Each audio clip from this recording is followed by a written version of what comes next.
Baik, selamat pagi semuanya. Sebelum kita mulai, Lagi, Miss. pagi, Lagi, Miss. ya, saya pastikan dulu apakah suara saya sudah terdengar dengan baik di sana. Terdengar dengan Terdengar, Miss. Oke, baik, kita mulai. Saya berharap bahwa teman-teman semua dalam kondisi sehat, baik secara physically dan emotionally. Hari ini kita briefly itu tentang kita bisnis dan politik ya, kita akan melihat silabusnya seperti apa untuk mata kuliah bisnis dan politik atau BISPOL di semester ganjil ya. Kita ganjil kan? Semester ganjil ya. Iya, Miss. Iya, Miss. Oke, so struktur. Jadi apa yang akan kita pelajari? Jadi kita lihat dulu deskripsi dari mata kuliah BISPOL itu seperti apa. Nah, jadi mata kuliah ini itu didesain untuk memahami konsep utama dalam bisnis dan politik. Majority kita akan lihat dari bisnis perspektif. Kemudian kita akan belajar bagaimana bisnis itu dibentuk, dimulai, kemudian di-manage. Dan setidaknya mahasiswa bisa berpikir seperti seorang pelaku usaha, kemudian memberikan skill entrepreneurship, which is karena kita nggak tahu apakah kalian nanti setelah dari lulus apakah akan jadi kerja di office atau mungkin jadi wirausahawan, so you don't know, atau wirausahawan ya. Either basically you do entrepreneur, you become entrepreneur, or you decided to work for a company. We don't know. So I think it's good to basically punya basic sedikit tentang bisnis itu seperti apa. Jadi mata kuliah ini tuh didesain untuk setidaknya mendapatkan gambaran bagaimana bisnis dan politik itu dipelajari secara bersama. Kemudian theoretical approaches will be combined with field practice. Jadi kita akan tetap belajar teori, tapi more likely kelas ini tuh akan lebih kepada praktek ya. Jadi saya berharap kalian mencari teman atau anggota grup karena kita akan membuat setup company.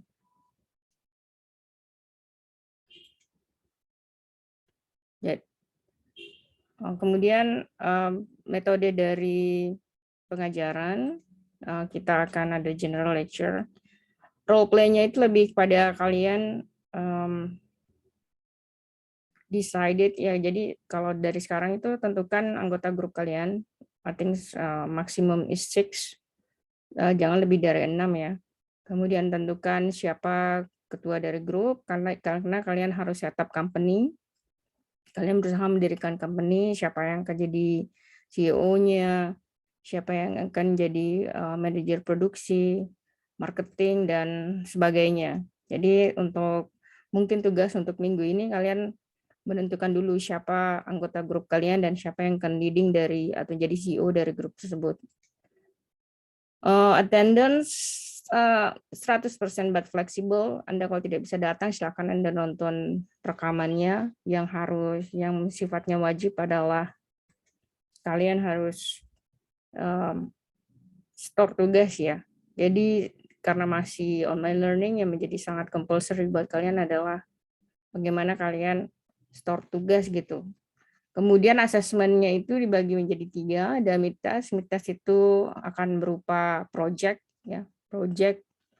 Dan yang saya bilang tadi bahwa Anda harus membuat company, kemudian dari pertengahan ketika midtask itu profit dari company Anda diharapkan sudah mencapai 50%.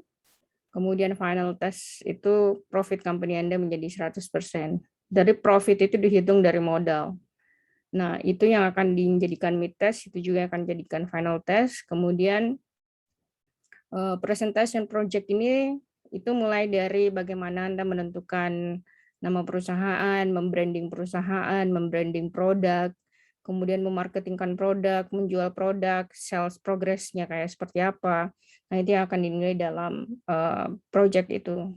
Jadi sifat dari kelas Bispol ini itu relatif cukup berbeda dengan kelas-kelas sebelumnya yang sangat heavily theoretical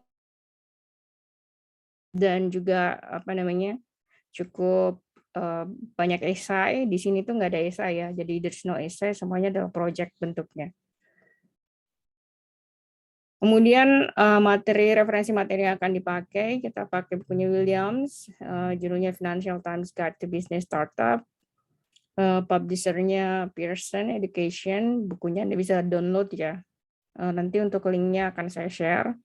Kemudian Wilkin, Financial Times, Essential Guide to Writing and Business Plan, How to Win Backing to Startup or Grow Your Business. Ini juga dari Financial Times. Kemudian Michael Porter, bukunya Michael Porter, Competitive Advantage of Nations, Creating Sustained Superior Performance.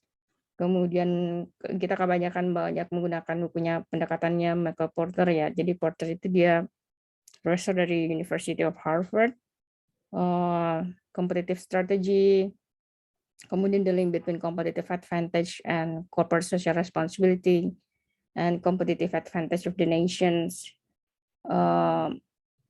the politics industry. Kemudian kita juga akan pakai bukunya Brown and Clough, Introduction to Business, penerbitnya McGraw-Hills.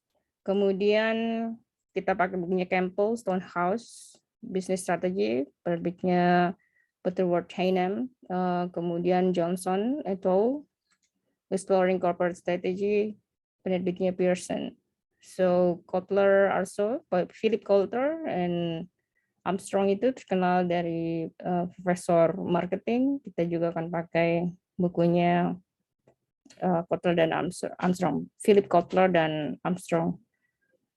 Oke, itu buku yang akan kita pakai. Untuk buku-bukunya nanti akan saya share linknya atau upload di Google Class. Saya berharap kalian sudah join dengan Google Class yang saya berikan linknya. Baik, sampai di sini ada pertanyaan?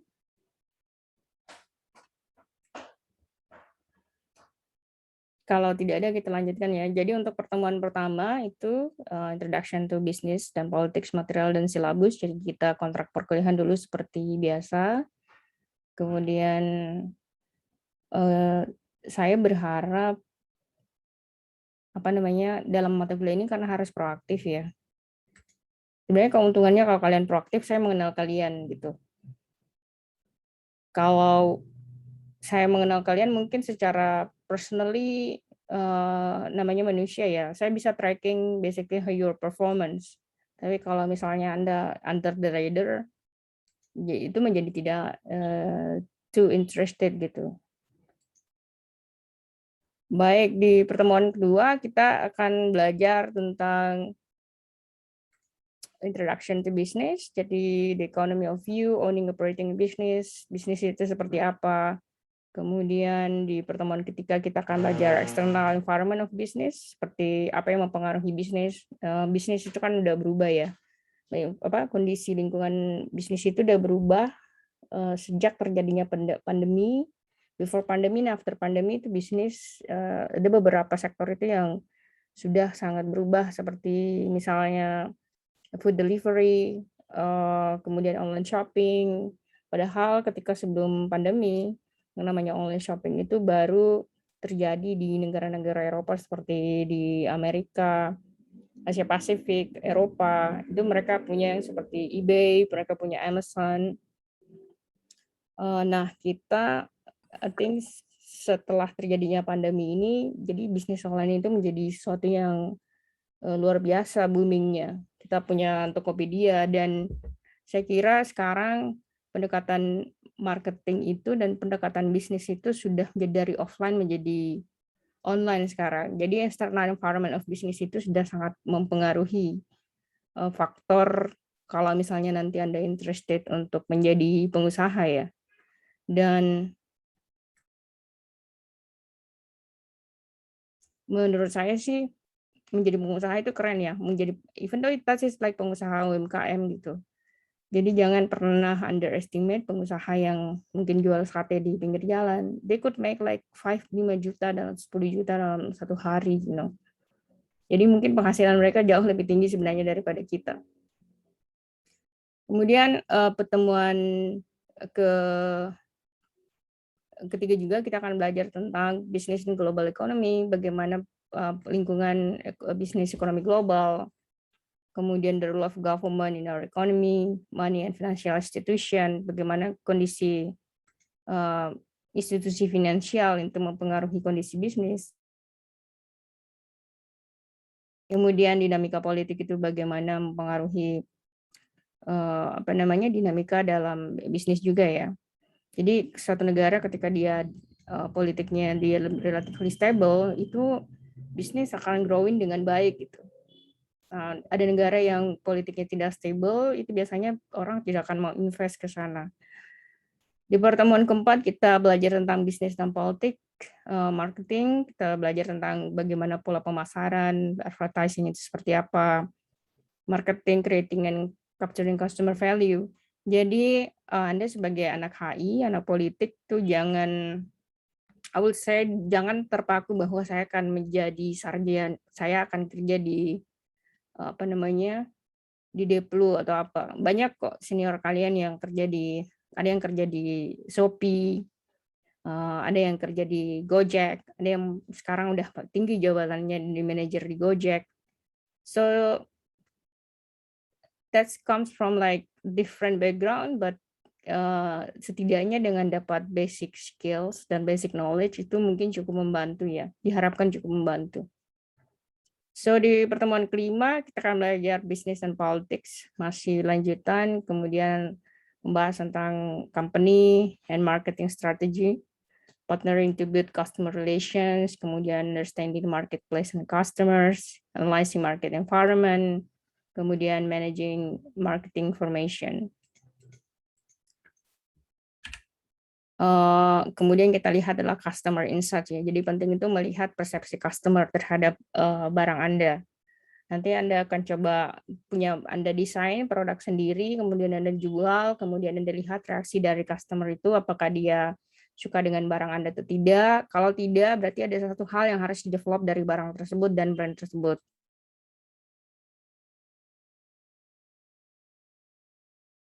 Kemudian kita akan belajar tentang pertemuan ke-6, kita akan belajar tentang masih lanjutan bisnis dan politik marketing. Yang kita pelajari adalah customer market dan customer buyer behavior. Kalau Anda lihat di supermarket itu, kalau Anda masuk di Alfamart atau Indomaret, ada beberapa jenis barang yang memang diletakkan di dekat counter kasir. Jadi itu secara psikologi itu ada ada alasannya, tidak hanya ditempatkan di situ. Kemudian shelf barang itu ada yang sesuai dengan tinggi badan manusia, ada yang di bawah, ada yang di atas. Jadi itu juga merupakan ada psikologinya kenapa barang tersebut ditempatkan di rak-rak tersebut. Nah, kita akan coba belajar tentang itu, kemudian kita juga akan melihat business market dan business buyer behavior. Jadi hari-hari biasanya kalau di penjualan itu ada jam-jam tertentu, sales itu naik, ada di jam-jam tertentu. Ada jam-jam tertentu kemudian salesnya turun, jadi itu juga ada pattern-nya ketika kita menjual satu barang. Sama ketika kemudian ada advertising di Instagram, itu ada jam-jam tertentu orang buka Instagram. Jadi kita jangan menstandarkan jam kita buka Instagram dengan bagaimana orang lain atau customer itu buka Instagram. Karena sekarang untuk marketing kan lebih banyak pakai media sosial ya, either Instagram atau pakai YouTube, pakai Facebook Live, kemudian beberapa platform online lainnya. Kemudian kita akan belajar tentang hold on, design a customer driven strategy and mix. Jadi kita belajar marketing mix ya, kemudian product service dan building customer value. Di pertemuan ke-7 kita belajar masih lanjutan new product development and product life cycle strategi. Jadi ada produk itu yang life cycle-nya itu lama gitu. Kalau misalnya desain produk itu masih dari dulu seperti itu dan masih tetap laku. Contohnya adalah sepatu Converse. Jadi kalau Anda lihat sepatu Converse itu dia desainnya gitu-gitu aja, tapi orang masih tetap beli. Tapi ada produk yang keep changing. Kalau Anda sering ke PNB, Pull&Bear, kemudian Zara, H&M, itu dia produknya itu fast product changing. Jadi dia setiap per 2 minggu dia berubah. Berarti dia produk life cycle-nya sedikit pendek dia umurnya produk tersebut. Karena orang cenderung ingin gaya baru. Tapi ada juga, kalau Anda pernah masuk, pasti pernah ya, kalau Anda ke Uniqlo itu termasuk produk dengan life cycle-nya yang panjang. Karena kalau Anda lihat sebenarnya Uniqlo itu model bajunya itu sama aja. Dari tahun lalu, tahun ini yang berubah adalah warnanya. Mungkin sedikit dari pink menjadi agak terang, pink yang terang, kemudian pink gelap. Itu strategi mereka. Jadi kalau kita bicara product life cycle, biasanya perusahaan yang punya product life cycle yang panjang, itu cost production-nya lebih rendah dan biasanya mereka lebih sukses. Ya, itu strategi kalau mereka successful ya. Kemudian kita belajar tentang the global marketplace, karena kita nggak bisa sekarang bicara tentang bisnis itu, kita bicara tentang lokal ya. Semua yang kita pakai itu kan berdasarkan dari global value chain, apa yang Anda pakai, mungkin headset yang Anda pakai, I don't know, baju jilbab yang Anda pakai itu bisa saja salah satu bahan dari pakaian Anda itu berasal misalnya dari import atau perusahaan di luar Indonesia ya. Kemudian kita belajar sustainable marketing, social responsibility dan ethics. Di pertemuan ke-8 kita belajar human resource management, bagaimana manage company, bagaimana memanage manusia. Bagaimana hiring the best, bagaimana bisa bekerja di perusahaan dan bagaimana cara terbaik misalnya untuk meng-hire untuk menjadi bagian dari perusahaan. Itu penting ya. Culture diversity in business, karena setiap orang itu memiliki pribadi yang berbeda. Mungkin dari kalian ada yang very introverted, mungkin ada yang sangat extroverted, mungkin ada yang tidak suka manusia, ada yang suka manusia. So sometimes itu harus disesuaikan dengan your personality basically. Kalau misalnya kalian yang sangat introverted, kemudian bergabung dalam culture company yang sangat extroverted, biasanya kalau Anda tidak struggling, itu akan cukup susah buat Anda. Biasanya orang-orang yang extroverted itu cocok untuk marketing, jadi sales. Introverted biasanya cocok jadi analis. So basically that's pendekatan yang mungkin Anda bisa lakukan untuk menilai diri Anda sendiri, saya ini cocoknya di mana gitu. Kemudian kita juga dibangun kita belajar financial and technological resources, manajemen business finance, kemudian teknologi in the workplace.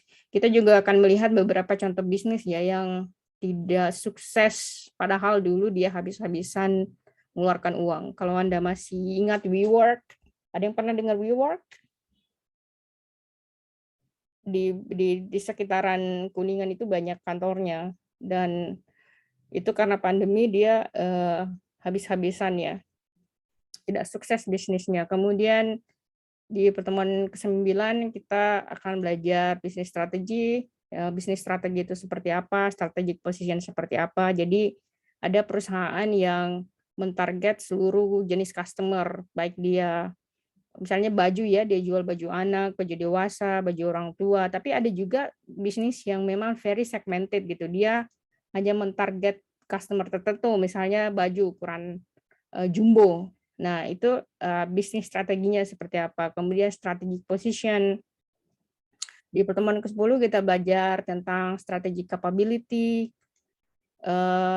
strategi purpose, dan culture and strategy. Karena kalau Anda lihat contoh kenapa kita belajar culture dan strategi, karena bisnis itu harus disesuaikan dengan culture di mana bisnis itu dibuat.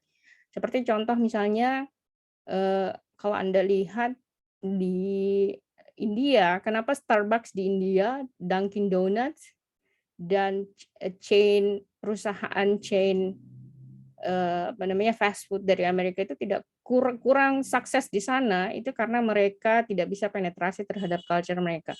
Anda kalau misalnya beli KFC di India itu akan rasanya berbeda dengan KFC di Indonesia, itu berbeda rasanya dengan KFC di Inggris gitu. Ya, karena ada penyelesaian taste. Kalau Anda ke Korea itu taste-nya akan berbeda.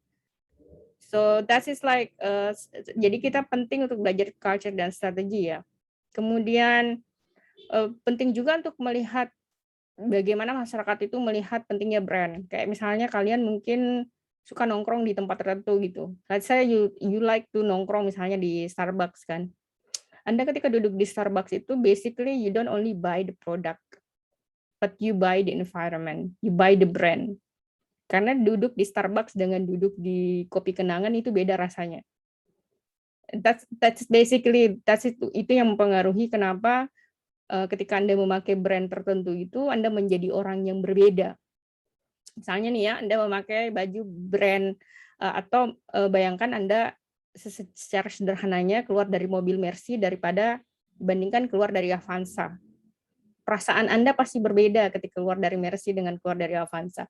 Anda masuk misalnya ke Indonesia, Anda naik Mercy, satpam yang melihat itu akan langsung dibukakan pintunya. Karena yang perceiving satpamnya melihat itu juga akan berbeda. Mereka melihat brand tersebut. Kalau misalnya Anda naik Avanza, ya mungkin satpamnya akan melihat mobil biasa. So basically that's how brands affected people's opinion and perception. Kemudian kita di pertemuan ke-11 kita belajar business level strategy, direction and corporate level strategy. Di pertemuan ke-12 kita belajar tentang international strategy, kemudian innovation and entrepreneurship. Kita juga akan belajar strategi methods and evaluation. Di pertemuan ke-13 kita belajar strategi development processes, organizing for success, and resource strategies. Kemudian di pertemuan ke-14 kita akan belajar managing strategic change dan practice of strategy. So di pertemuan bisnis dan politik ini saya berharap ada dua hal yang ingin saya mungkin sampaikan kepada kalian. Saya juga ingin belajar bersama dengan kalian. Pertama adalah theoretically we need to have a knowledge. Kita butuh knowledge. Tapi yang lebih penting adalah basically itu adalah self development. Jadi bagaimana Anda mendevelop diri Anda menjadi orang yang lebih baik gitu. Tidak hanya dalam perspektif knowledge tapi dalam perspektif ethics. Seperti contoh misalnya ketika Anda bekerja di perusahaan, ilmu Anda itu menjadi nomor 2, tapi yang menjadi nomor 1 itu adalah etika Anda gitu. How basically you have growth mindset, punya pemikiran yang selalu ingin jadi lebih baik, selalu ingin bisa bekerja sama dengan orang. Karena kalau no matter how smart you are, tapi kalau tidak bisa bekerja sama dengan orang itu menjadi bermasalah karena perusahaan itu bukan perusahaan Anda. Even though you have a company and you are the head of the company, Anda tidak bisa menjalankan perusahaan kalau Anda bekerja sendiri. So it's very important itu kita bagaimana membentuk diri sendiri sehingga bisa diterima dalam lingkungan kerja sama dengan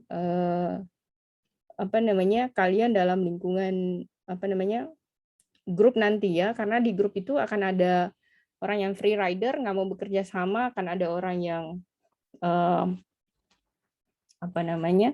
take advantage, ada orang yang akan benar-benar sungguh-sungguh. Maka saya menyarankan Anda memilih ketua atau CEO dari perusahaan Anda yang betul-betul punya responsible. Karena kalau dia jadi CEO, dia akan dapatkan nilai tambah. Saya akan berikan dia tambahan poin 10 kalau dia sukses ya. Kalau gagal dia akan dikurangi 10 poinnya. Jadi itu kelebihan dan kekurangannya menjadi CEO. Oke, sampai di sini ada pertanyaan? Miss, saya ingin bertanya, Miss. Silahkan. Terima kasih, Miss. Jadi, Miss, untuk kelompok itu kan maksimal 6 orang, Miss. Tapi karena ada POL 31 dan POL 32, apakah kelompoknya boleh digabung atau harus sesuai kelas ya, Miss? Terima kasih, Miss. Oke, untuk kelompok apakah digabung atau dipisah? Silahkan, terserah kalian. Kalau mau digabung, ini gabung aja. Itu menurut saya tidak menjadi permasalahan ya. Baik, terima kasih, Miss. Ya, sama-sama. Ada lagi? Saya Miss mau bertanya, Silahkan. Miss. Untuk jenis bisnisnya itu kan any kind of business ya Miss. Kalau kayak jasa gitu bisa termasuk Miss. Yang misalnya jasanya itu nggak perlu harus punya modal dulu gitu. Karena kan biasanya kadang kalau jasa kan emang dia modalnya itu emang mungkin yang bisa dia lakukan tapi orang lain nggak bisa terus dia minta tolong ke dia terus dia dibayar gitu kan. Biasanya jasa kan gitu ya Miss ya. Kalau misalnya barang kan dia harus punya mungkin modal di awal gitu. Gitu nggak apa-apa kan Miss kalau misalnya jasa? Tidak apa-apa, terserah kalian. Sebenarnya untuk mata kuliah ini menjadi sangat fleksibel ya. Anda mau startup dengan begini, Anda mau startup dengan zero fund itu juga boleh, yang penting ada untungnya. Kalau mau Anda startup dengan 100.000 ya untungnya 100.000 ya. Karena yang akan dihitung itu sebenarnya kalau bisnis itu kan profit gitu. No matter how much money you have sebagai modal, kalau profitnya juga kurang, tidak it doesn't work seperti itu. Jadi penilaian itu berdasarkan pertama itu profitnya seperti apa, kemudian product development-nya itu seperti apa. Kalau product development-nya bagus, branding-nya bagus, biasanya dia profitnya itu akan bagus. Seperti itu jawaban dari saya. Ada lagi? Oke, baik Miss, thank you. You very much. Halo Miss, saya ingin bertanya kalau misalkan kelompoknya ada 7 orang maksimal itu boleh gak Miss? Oh boleh, tapi dalam kondisi tertentu ya. Dalam artian kalau ya, misalnya kalau dia udah memang udah nggak ada pilihan lain 7 ya udah boleh. Oke Miss, terima kasih Miss. Sama. Ada lagi? Miss, saya mau bertanya, Miss. Silahkan. Sama Zahra itu ada bulan Oktober akan memulai perkuliahan di UMS, salah satu matkulnya adalah Polbis. Jadi kemungkinan bulan Oktober itu saya sama Zahra nggak akan ikut kelas Polbis yang di Bangkri. Jadi untuk kelompoknya, apakah saya sama Zahra untuk sementara bikin kelompok juga atau gimana? Sorry, saya nggak dengar suaranya. Apa? Oke, jadi saya sama Zahra itu adalah beberapa dari mahasiswa Bakri yang mengikuti transfer kredit program ke UMS. Oh, oke. Nah, jadi bulan Oktober itu kita akan ikut kelas di UM untuk Polbis. Jadi untuk masalah kelompok ini, saya sama Zahra dimasukin dulu ke kelompok sementara atau gimana, Miss? Oke, masuk aja dulu sementara ya. Oke. Thank you, Miss. Ya, sama-sama. Ada lagi?